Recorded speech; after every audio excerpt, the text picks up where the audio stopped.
Samiro. Halo. Cheki ni aje? Namna gani? Unajua kama tuzaget BNB kitu affordable, kitu size yake kitu BNB. Sasa usijali. Mimi najua mbosho yako.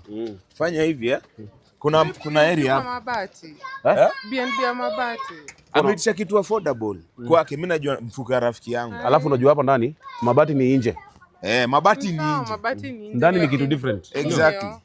Alafu hata kitu tunanidi kuduko ndani I need that you. Wewe unataka nyumba gani ya mawe?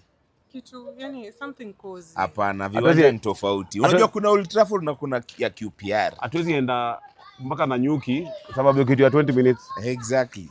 Hii kitu ya 10 minutes. Tena hata mvua ikinyesha, bahati mbaya mvua ikinyesha, unaweza fikiria mafans wamefurahia.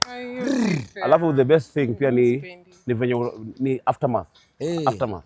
The experience. Sisi tunataka kujituma. Kama unaniacha nyuma. Lakini ni kwa leo tu. Nyumba ya kwanza pande ya left. Na umesema mlango lazima tujishikilie ajifunge. Tafadhali.